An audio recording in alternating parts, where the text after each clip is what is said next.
할렐루야. 우리가 복음서 신약 성경에 보면 바울 서신이 많은 부분을 차지하죠. 근데 사도 바울은 모든 자기 그 서신을 말씀할 때에 항상 서두에 보면 자기의 사도성을 이야기하죠.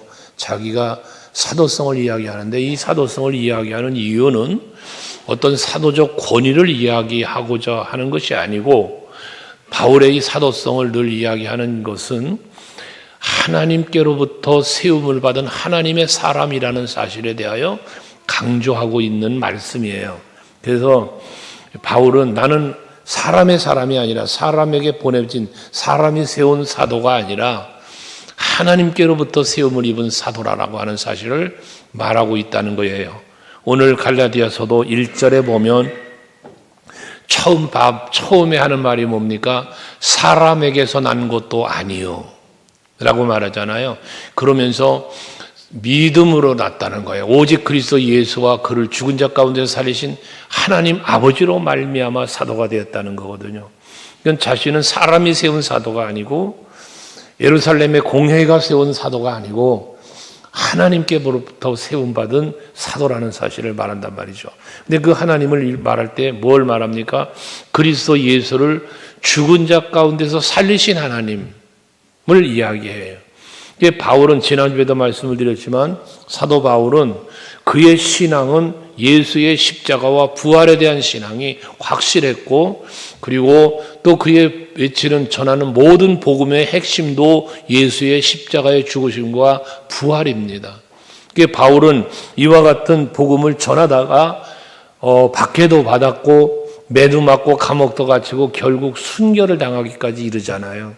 우리가 사도행전을 묵상할 때 사도행전 23장 6절에 보면 사도 바울이 바리새인이나 사두개인들 앞에 서서 예수의 부활을 전했잖아요. 특별히 사두개인은 어떤 사람들이냐면 예수께서 부활하신 것을 부정하는 사람들이었어요. 그러니까 제자들이 예수님 시체를 훔쳐다가 다른 곳에 감춰놔놓고 부활했다라고 한다라고 주장했던 사람들이 바로 사두개인들이거든요. 그런데 그런 사람들 앞에서 그리스도 예수의 부활을 전하니 그 사람들의 입장에서 볼 때 이 바울이 얼마나 싫었겠습니까? 그래서 박해를 해요. 이런 거 어디 가도 전하지 말라고 제재도 해요. 하지만 이런 복음을 전하지 않으면 어떻게 전하지 않을 수가 없다라고 말하며 계속 복음을 전했잖아요. 그래서 매맞고, 그래서 감옥에 갇혔고, 그래서 결국 죽임을 당한 거예요. 바울이 전한 복음의 핵심은 예수 그리스도의 부활이 핵심이었다는 사실을 말하는 거거든요. 이걸 전하지 않고 견딜 수가 없었던 거예요. 그런데 갈라디아 교인들은 그렇게 바울이 전한 복음을 듣고 저들이 예수를 믿었고, 그리고 교회를 세워가고 있는 중인데도 불구하고 저들이 다른 복음을 받아들였다는 거예요. 그래서 그들은 그 다른 복음 때문에 혼란을 겪고 있다고 말하는 것이거든요. 6절에 보세요. 오늘 본문 6절에 보면 그리스도의 은혜로 너희를 부르신 이를 이같이 속히 떠나 다른 복음을 따르는 것을 내가 이상하게 여긴다는 거예요. 어떻게 너희가 그럴 수가 있느냐는 거죠. 그럴 수 없어야 되는데 그렇게 되었다는 것을 말하지 않습니까? 그 뒤에 11절 12절에 보면, 오늘 본문 뒤에 11절 12절을 보면 내가 전한 복음은 사람의 뜻을 따라 된 것이 아니다. 또 오직 예수 그리스도의 계시로 말미암은 것이다. 그러면서 이 복음, 바울이 전한 복음은 사람으로 말미암아 전해지는 것이 아닌 그리스도 예수를 통하여 주어진, 성령으로 인하여 주어진 것임을 저들에게 강조하고 있지 않았습니까? 그런데 이들은 다른 복음을 받아들였다는 거예요. 그래서 바울은 모든 서신에 고린도서도 그렇고 로마서도 그렇고 모든 바울의 서신을 보면 예수 그리스도로 말미암아 전해지는 이 복음을 굉장히 강조했는데요. 그 복음의 핵심이 무엇입니까? 우리들을 위하여 죽으신 예수, 또 그 사망의 권세를 이기고 부활하신 예수, 그게 핵심의 메시지예요. 고린도전서 15장 3절과 4절에 또 보면 고린도 교회에 편지하면서도 마찬가지잖아요. 내가 받은 것을 너에게 먼저 전하였다 하면서 이는 성경대로 그리스도께서 우리의 죄를 위하여 죽으셨고, 우리의 죄 때문에 예수님 죽으셨고, 그 다음 절에 14절에 보면 장사 지낸 바 되었다가 또 뭐에 성경대로 사흘 만에 다시 살아나셨다는 거예요. 이건 뭡니까? 하나님의 말씀대로 하나님의 계시대로 죽었고 하나님의 말씀대로 계시대로 살아나셨음을 말씀하는 거예요. 그러니까 예수 그리스도가 이 땅에 오심부터 십자가에 죽으시고 부활하셨던 모든 것은 전부 다 하나님의 언약이었고 성취였다는 것을 말하는 것이거든요. 그런데 이들에게는 다른 복음이 들어왔다는 거예요. 다른 복음은 성경에 약속되어 있고 계시되어 있는 예수께서 나온 것이 아니라 어디서 나왔어요? 사람에게서 나온 거예요. 이단, 오늘 우리가 흔히 접할 수 있는 이단들, 그 이단들은 다 성경을 말하지만 그러나 성경의 본질과 성경의 하나님의 계시되어 언약이 아닌 사람의 판단, 사람의 지식으로 이것을 변질시킨 이게 다른 복음이잖아요. 오늘 우리들 곁에도 얼마나 수많은 이단들이 있습니까? 여러분, 우리는 기억해야 합니다. 우리가 예수를 믿고 구원받고 할 수 있는 것은 오직 예수 그리스도의 복음이잖아요. 십자가와 부활요. 이것이 없는, 이것은 우리의 복음의 핵심이고 절대적인 것이고 영원한 것이거든요. 이것이 변질되면 안 되잖아요. 근데 이들에게 변질된 복음이 들어와서 혼란스럽게 만들었다는 것이거든요. 여러분, 왜 이들에게 이런 복음이 들어올 수 있었을까를 생각해 보면 그리스도 예수의 십자가가 무엇입니까? 그리스도 예수의 부활이 무엇입니까? 예수 그리스도의 십자가의 죽으심은 우리의 죄를 사하기 위한 그의 크신 은혜와 사랑 아닙니까? 우리는 이 은혜를 은혜로 알아야 되는 거예요. 은혜를 은혜로 믿어야 되는 거예요. 근데 그 은혜와 사랑을 내가 온전히 믿지 못하고 그 은혜와 사랑을 내가 잊어버리고 있기 때문에 다른 복음이 들어오게 되는 거예요. 여러분들에게 제가 간혹 그런 말씀 드리잖아요. 내가 나를 위하여 십자가에 죽으신 예수 그리스도의 사랑, 나를 위하여 부활하신 예수, 이 은혜와 사랑과 그 권능을 우리가 확실하게 믿을 때 내 마음에 뭐가 찾아온다? 감사함이 있다. 감격감이 있다. 그러니 이 감사와 감격하는 마음이 식어지지 않아야 된다는 거잖아요. 근데 이 마음이 식어지니까 어떻게 돼? 감사가 사라져. 은혜를 잊어버려. 그러니 다른 복음이 들어오는 거예요. 그래서 다른 복음이 들어오는 것은 결국 그리스도 예수의 그 십자가의 은혜와 사랑을 믿지 않는 결과다. 잊어버린 결과라는 것이죠. 그래서 우리는 기억해야 됩니다. 예수 그리스도의 십자가와 그리스도의 복음의 목적, 우리에게 주어진 하나님의 그 은혜, 복음을 통하여 주어지는 은혜가, 그 가치가 얼마나 소중한지를 우리는 알아야 되는 거예요. 이걸 잊어버리지 말아야 된다는 거예요. 로마서 1장 16절 말씀에 보면 이 복음에 대해서 뭐라고 말합니까? 내가 복음을 부끄러워하지 않는다는 거예요. 왜? 이 복음은 모든 믿는 자에게 구원을 주시는 하나님의 능력이 됩니다. 예수 그리스도의 이 십자가의 복음은 그를 믿는 자들에게 구원을 주시는 하나님의 능력이라는 거예요. 하기 때문에 그런데도 불구하고 이러한 복음을 잊어버리고 다른 복음을 받아들인다? 있을 수 없다는 거예요. 또 요한복음 1장 12절 말씀은 여러분 다 아시지만 이 복음이 곧 예수 그리스도의 복음은 우리에게 뭐 했어요? 하나님의 자녀가 되는 권세를 주시는 거예요. 얼마나 기가 막힌 거예요. 내 신분의 변화. 여러분들이 정말 이 세상 것과 바꿀 수 없는, 무엇과 비교할 수도 없는 하나님의 자녀가 되는 이 엄청난 은혜를 이 복음으로 말미암아 예수로 말미암아 우리의 주게 진 은혜란 말이죠. 이걸 어찌 우리가 잊어버려요? 어떻게 이 은혜를 우리가 망각할 수 있습니까? 안 되는 거죠. 뿐만 아니라 이 복음으로 말미암아 디모데후서 1장 10절 말씀에 보면 영원한 생명을 얻는다고 그랬어요. 썩지 아니할 복음이에요. 썩지 아니할 복음. 그러니 여러분들이 우리가 믿고 있는 예수 십자가의 복음은 변질되지도 썩어 없어지지도 않는 영원한 생명, 영원한 복음이라는 거죠. 근데 우리는 자꾸 어떻게 돼? 그 영원한 복음을, 영원한 생명을 우리는 자꾸 잊어버려. 그러면 안 된다는 거예요. 그래서 사도 바울은 사도행전 20장 24절에서 자기에게 맡겨진 사명은 복음을 전하는 일인데요. 이 복음에 대해서 그는 뭐라고 말했습니까? 24절에 보시면 내가 예수께 받은 사명 곧 하나님의 은혜의 복음을 증언하는 일에 라는 말씀을 해요. 하나님의 은혜의 복음을 전하는 일이다. 그러니까 복음을 뭐라고 말했어요? 하나님의 은혜라고 말하고 있어요.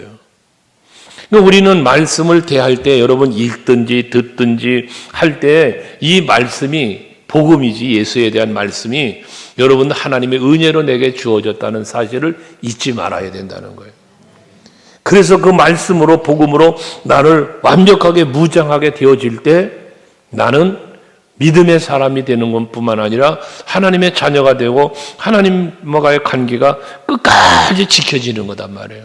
근데 이걸 잊어버리면 어떻게 된다? 다른 복음이 들어와. 다른 복음이. 사도행전 15장 1절에 보면 어떤 사람들이 유대로부터 내려와서 형제들을 가르치는데 뭐라고 가르쳤다고 그래요? 너희가 모세의 법대로 할례를 받지 아니하면 능히 구원을 받지 못하리라. 저들이 그렇게 가르쳤다는 거예요. 여러분, 모세의 율법이 저들의 구원을 만들어냈나요? 아니죠. 예수 십자가의 복음이 저들의 구원을 이루었죠. 근데 저들은 와서 율법을 가르치면서 그 율법대로 할례를 받아야 구원을 받는다고 가르쳤다는 거예요. 이게 잘못된 교훈이죠. 여러분, 율법은요, 모세의 율법이라고 말했는데 율법은 유대인들에게 어떤 언약의 공동체, 하나님과의 언약의 관계를 환기시켜주는 상징적인 하나의 징표라고 볼 수 있는 거지, 구원은 전적인 하나님의 은혜로 이루어진 거잖아요. 우린 이걸 믿어야 된다는 거예요. 그래서 에베소 2장 8절 같이 읽어볼게요. 여러분들에게 이 구원에 관한 확실한 믿음이어야 돼, 이게요. 같이 읽어봐요. 시작. 너희는 그 은혜에 의하여 믿음으로 말미암아 구원을 받았으니 이것은 너희에게서 난 것이 아니요 할렐루야 아닙니까? 우리가 예수 그리스도를 믿음으로 구원을 얻었는데 그 예수를 믿을 수 있는 그 믿음이, 그 구원의 선물이 하나님이 주셨다는 거예요. 하나님이. 여러분, 은혜가 무엇입니까? 은혜는 거저 받은 거예요. 이게 은혜예요. 내가 수고하고 내가 애써서 받았어요? 여러분, 이건 대가죠. 보상이죠.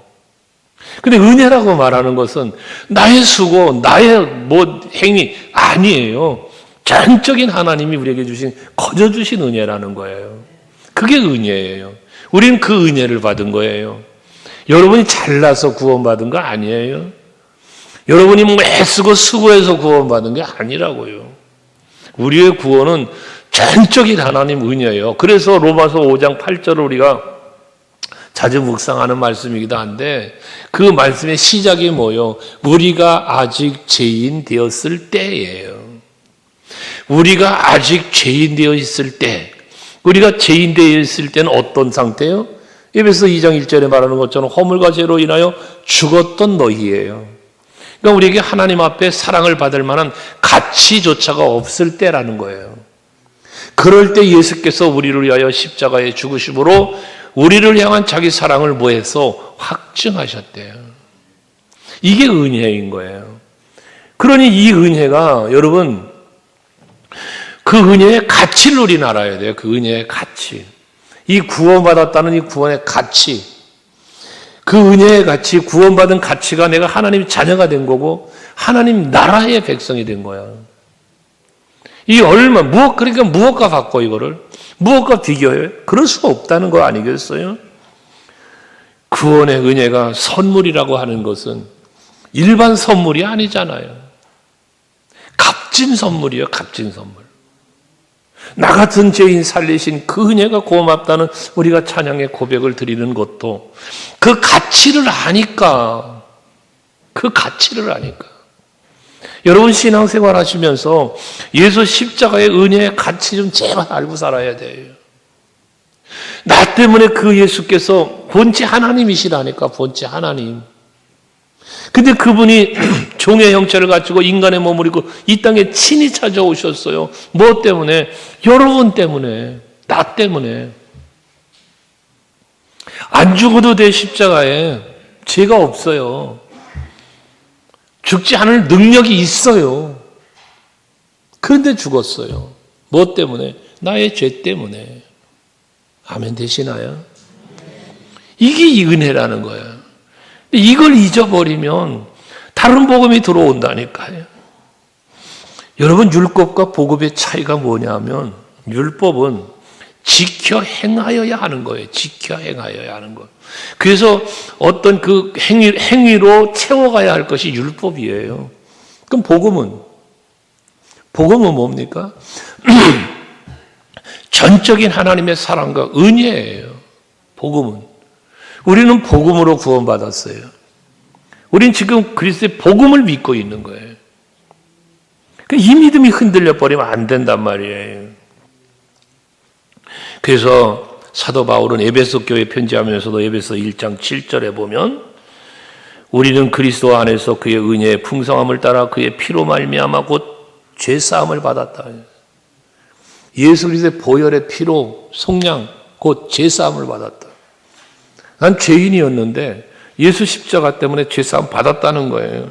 뿐만 아니라 에베소서 2장 5절을 보면 허물로 죽은 우리를 그리스도와 함께 뭐 했어요? 살리셨고 죽어있던 나를 다시 살리셨다는 거예요. 예수 십자가 보혈로.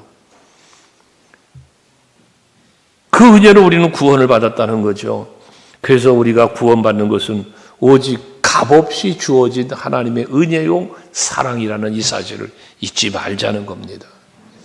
이 감사하는 마음이, 그 은혜에 대한 마음이 내게 간직되어 있으면 다른 복음이 들어올 틈이 없어요. 시편 1편 말씀을 요즘 들어 자주 드렸죠. 복 있는 사람은 악인들의 길을 따라가지 않는다잖아요. 죄인의 길에 서지도 않고 오만한 자의 자리도 앉지 않는다는 거예요. 복 있는 사람이 누구요? 내가 받은 복의 가치를 아는 사람이요. 내가 어떤 복을 받았는지, 내가 지금 누리고 있는 복이 얼마나 소중한 건지를 아는 사람. 이 사람은 그 복의 가치를 알기 때문에, 그 소중함을 알기 때문에 어떤 유혹도 따라가지 않는다는 거예요. 우리 서강교회 성도 여러분들이 그런 복 있는 성도가 되시길 바랍니다. 특별히 오늘 6절에 보면 그리스도의 은혜로 너희를 부르신 이를 이같이 뭐에 속히 떠나. 지금 이 은혜로부터 떠났다고 말을 해요. 이 갈라디아 교인들이 떠났다고. 다른 복음 때문에 떠난 건데, 이 떠났다는 건 뭘 말하냐? 버렸다는 걸 의미해요. 원어적으로 보면 버렸다. 그러니까 우리가 그 은혜를 버렸어. 은혜를 버렸다는 건 뭘 버린 거예요? 감사를 버린 거예요. 여러분들에게 늘 말씀드리죠. 감사는 곧 누림이라고. 내가 받은 은혜를 누려, 내가 받은 복을 누려. 그 누리는 비결이 뭐라? 감사예요, 감사.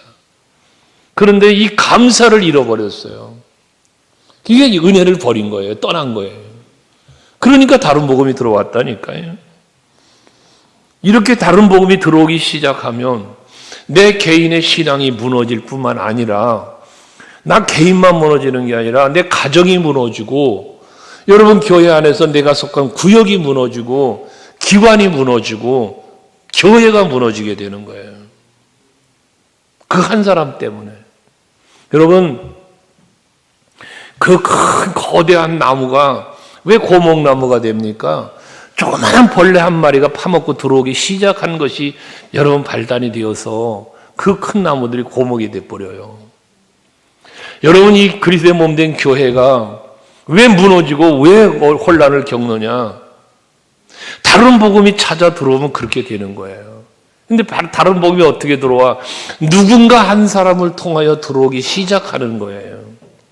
여러분, 신천지나 이단들이 교회에 침투하는 게 어떻게 침투합니까?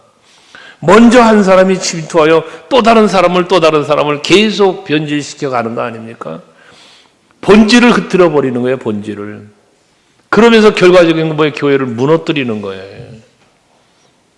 오늘 예배하는 성도 여러분들, 다른 복음이 내 안에 찾아들지 아니하도록 여러분 자신을 잘 지키는 성도들이 될 수 있기를 바랍니다.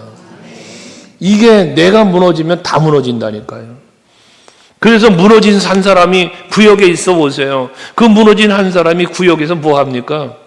구역 식구들을 무너뜨려요. 무너진 한 사람이 기관에 있으면 그 무너진 사람이 각 기관에 있는 사람들을 전부 무너뜨려 가요. 불평하고 부정하고 여러분 다투고 이런단 말이에요. 그 교회가 무너지는 거예요. 그 7절에 보면 다른 복음은 없나니 그러잖아. 다른 복음은 없나니. 다만 다른 복음 없는데 다만 어떤 사람들이 너희를 뭐해? 결안하여 그리스도의 복음을 변하게 하려 합니다.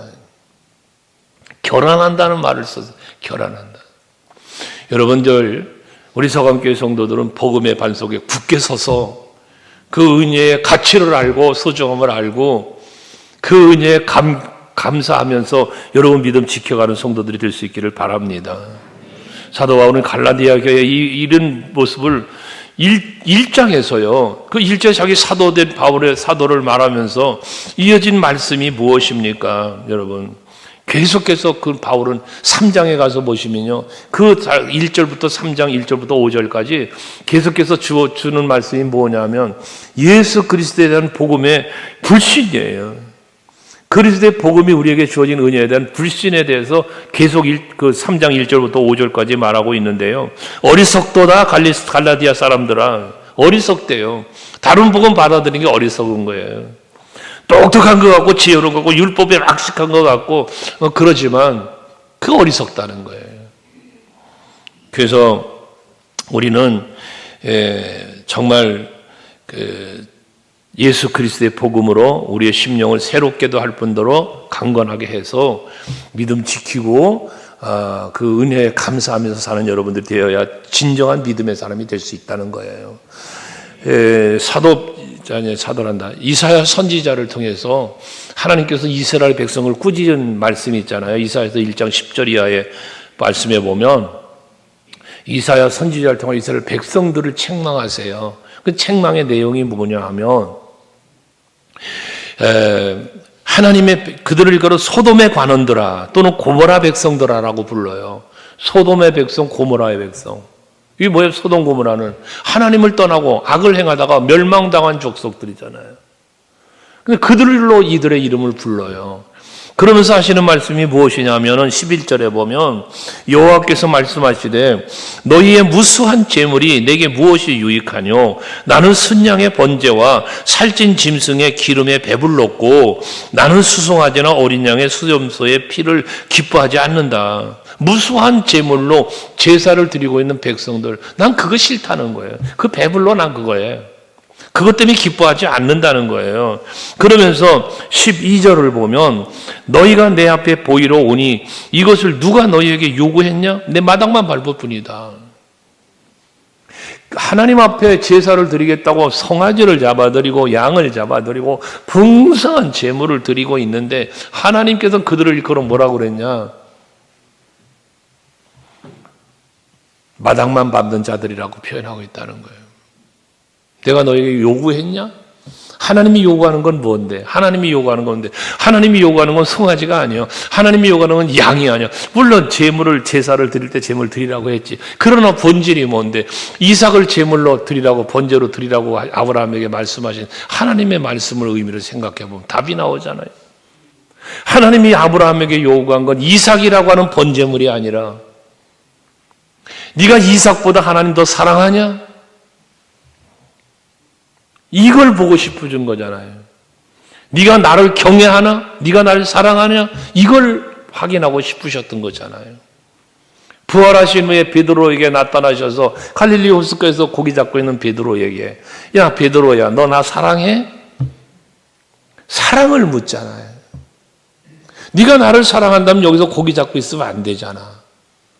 내 양을 쳐라 내 양을 먹여라. 그러면 사랑한다면 여러분이 하나님께로 받은 은혜를 은혜로 안다면 그것에 감사한다면 그 은혜와 사랑 베푸신 하나님을 내가 사랑한다면 여러분의 삶은 변화되어야 할 것을 말씀하는 거 아니겠어요? 그래서 하나님은 무엇을 원하냐? 상한 심령을 원하는 거예요. 그래서 이사야서 1장 18절 말씀해 보시면 같이 한번 읽어볼래요? 다 같이 시작.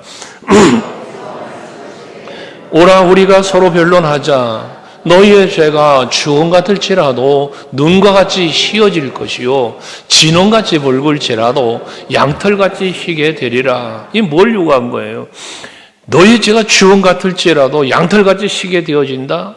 흰눈같이 희어진다? 왜? 어떻게 하면? 회개할 때. 근데 하나님이 요구하는 건 뭐다? 회개예요, 회개.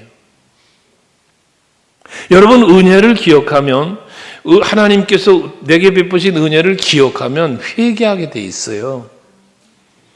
그 은혜가 뭐라고요? 십자가 사랑요. 나의 죄 때문에 십자가에 죽으신 예수의 십자가 사랑, 이것을 은혜로 여러분이 안다면 회개하게 돼 있다니까요. 로마서 6장 그래서 말하잖아요. 우리가 그 은혜로 죄사함을 받았어. 그러면 내가 그 은혜를 더 받겠다고 죄를 범할 수 있겠냐? 그럴 수 없다잖아요. 말이 안 된다는 거잖아요. 내 죄가 주홍같이 붉을지라도 다 용서해 주신 그 은혜, 그 은혜를 받았는데 더 큰 은혜 받겠다고, 또 은혜 받겠다고 죄를 계속해서 범할 수 없다는 거잖아요. 그러니까 우리는 이제 뭐 하라는 거예요? 거룩함에 이르는 삶을 살면서 그에 합당한 열매를 맺으라고 그렇게 권하는 거 아닙니까? 하나님께서.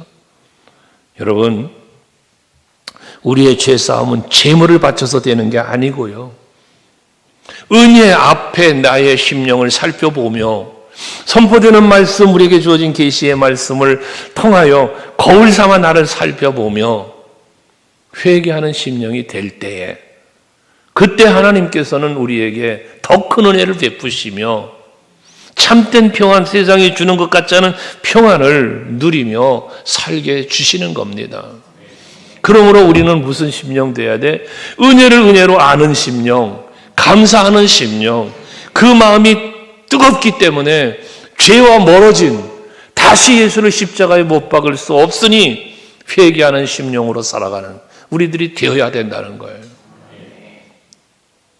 근데 율법주의자들은 율법을 앞세우며 그걸 자랑하며 살아갔던 모습들이 갈라디아 교회에 파고 들어오는 거예요. 여러분 심령 속에 은혜가 가득 채워질 수 있기를 원합니다. 그래서 그 은혜로 살아가는 여러분들이 되셔서 하나님께 영광 돌릴 수 있는 여러분 되셔야 해요. 만약에 그렇게 살지 못하고 다른 복을 받아들이거나 다른 복음을 전하는 삶을 만약에 산다면 오늘 뭐라고 말합니까? 사도 바울은 8절 9절에 바울을 통해서 하나님 엄히 명하시는 거 아니야? 저주를 받을지어다. 저주를 받을지어다. 하나님의 말씀대로 하나님의 은혜 안에 살지 못하면 그 결과가 저주. 신명기서 28장 는 축복을 말하다가 마지막 저주를 말하는데요. 45절 46절에 보면 얼마나 무서운 말씀을 하는가 보세요. 네가 네 하나님 여호와의 말씀을 청종하지 아니하고 네게 명령하신 그의 명령과 규례를 지키지 아니하므로 이 모든 저주가 네게 와서 너를 따르고 네게 이르러 마침내 너를 멸하리니. 여러분, 앞에 45절 앞에 하나님의 말씀대로 살지 않으면 이 말 저주가 쫙 나열되어 있어요. 이 모든 저주가 말씀에 순종하지 않고 하나님의 뜻을 살지 아니하면, 지키지 않으면 그 모든 말씀은 저주가 다 내게 임한다는 거예요. 얼마나 무서운 얘기입니까 이게. 46절 이 모든 저주가 너와 내 자손에게 영원히 있어서 표징과 훈계가 되리라. 오늘 이 아침에 예배하시는 우리 성도 여러분들에게는 이 말씀이 해당 사항이 아니기를 축복합니다. 오히려 여러분에게와 여러분 후손들에게 신명기 28장 1절부터 14절까지 나오는 모든 약속된 축복들이 여러분과 여러분 후대에도 누려지는 놀라운 은혜가 있길 축복합니다. 하나님께서 직접 다스렸던 이 시기에 그때도 하나님의 말씀했던 거역했던 사람들, 얼마나 수많은 사람이 죽었습니까? 하나님의 뜻을 따르지 않고 하나님의 말씀을 따르지 않고 살았던 사람들, 하나님을 대적하고 선지자를 대적하며 살았던 사람들, 얼마나 많은 이들이 죽었어요. 무엇 때문에 그들을 여러분 따르지 않았습니까? 신뢰하지 않기 때문이었어요. 역대하 26장에 보면 20절에 그러잖아요. 그 여호사밧 왕이 그 암몬과 모압의 연합 족속과 전쟁을 할 때 그 야실이라고 하는 사람에 통하여 들은 말을 듣고, 그리고 백성들에게 외치는 말, 여호와를 신뢰하라. 그리하면 견고히 서리라. 여호와의 선지자를 신뢰해라. 그러면 형통하리라. 신뢰. 믿음이죠, 믿음. 여러분, 하나님의 말씀을 믿으셔야 하고요. 목사님이 말씀을 선포할 때 그 말씀이 아멘으로 믿어져야 되는 거예요. 그러면 여러분의 믿음은 견고히 서고 형통하는 삶을 살게 해주시는 하나님의 은혜가 있음을 말씀하는 거잖아요. 그 믿음대로, 그 선포한 대로 전쟁엔 승리했고 어마어마한 은혜와 복을 받잖아요. 여러분, 우리 서강교회 온 성도들이, 또 우리 교회가 그런 은혜 안에 살며 은혜 안에서 누려갈 수 있는 모든 복이 누려지는 은혜 있기를 주의 이름으로 축복합니다. 오늘 10절 말씀도 보시면요, 사도 바울은 그러잖아요. 같이 읽어요. 시작. 이제 내가 사람들에게 좋게 하랴, 하나님께 좋게 하랴, 사람들에게 기쁨을 구하랴. 내가 지금까지 사람들의 기쁨을 구하였다면 그리스도의 종이 아니니라. 여러분, 그렇습니다. 우리는 간혹 사람으로서 실수하는 게 뭐냐 하면, 나의 기쁨을 위하여 내가 바라고 원하는 것을 이루기 위하여 때로는 내 사람을 만들려고 할 때가 있어요. 사람들을 내 사람으로 만들려고, 내 편으로 만들려고. 그래서 다양한 말과 때로는 섬김과 이런 것들로 마음을 빼앗아 내 사람을 만들려고 한다, 그 말이에요. 내 사람을. 여러분, 우리 교회는 이런 일이 없어야 돼요. 우리는 서로 간에 내 사람을 만들려고 하는 게 아니라 예수의 사람을 만들려고 해야 돼요. 예수의 사람을. 그러려니까 먼저 뭐가 돼야 돼요? 내가 예수의 사람이 돼야 되는 거예요. 내가 예수의 사람이 되지 않고는 그 누구도 예수의 사람을 만들 수가 없어요. 내 사람은 만들 수 있을지 몰라요. 좋은 말로, 선물 등으로 말이죠. 교회는 내 사람을 만들기 위한 교회들이 되면 안 돼요. 우리는 언제나 그리스도의 사람을 만들어 가야 되는 거예요. 그리스도의 몸된 교회를 세워가는 일에 힘써야 되는 거예요. 그래서 말씀드리잖아요, 간혹. 원줄기가 된 예수 그리스도께 붙어있는 원가지, 여러분. 그 원가지 곁에 또 달리는 곁가지들, 이 모두가 하나 되기 위해서 힘써야 되는데, 우리 장로님, 권사님, 집사님들, 중직자들은 더더욱 원가지적 역할을 해야 되는 거잖아요. 이 원가지의 역할. 구역장님들, 기관장님들, 리더자들이라면 예수께 견고하게 붙어 있고, 그 견고하게 붙어 있는 이 나의 원줄기에 붙어 있는 나의 원가지에 많은 사람들이, 많은 성도들이 붙어서 함께 예수 안에 붙어 있는 자가 되게 하는 일, 이게 리더자들이 해야 될 일 아니겠습니까? 근데 내가 예수께 떨어져 있어가지고 나는 예수께 온전히 붙어 있지 못하고 여기 갖다 아무리 격까지도 붙여놔 보아야 그 영혼은 죽은 영혼이잖아요. 우리 교회는 원줄기에 붙어 있는 원가지들이 많아지길 원하고, 그 원줄기에 붙은 원가지 속에 많은 격가지들이 붙어서 수많은 열매들이 맺어져 가는 우리 교회가 되어지기를 원합니다. 그러려니까 우리 교회에 다른 복음이 들어올 수 없는 거예요. 그래야만. 복음의 목적이라면 사람을 죄로부터 구원하는 것인데, 그래서 교회의 본질을 말했잖아. 영혼 구원과 하나님 나라 확장이라는. 우리 교회가 그런 교회가 되어지기를 원합니다. 사람들의 마음을 좋게 하는 게 아니라 하나님을 기쁘시게 해드리고, 그 기쁨 속에서 임하는 부어주신 하나님의 은혜로 기뻐하는, 은혜로 즐거워하는 우리 온 성도들이 되시고 우리 교회가 되기를 주의 이름으로 축복합니다. 기도하겠습니다.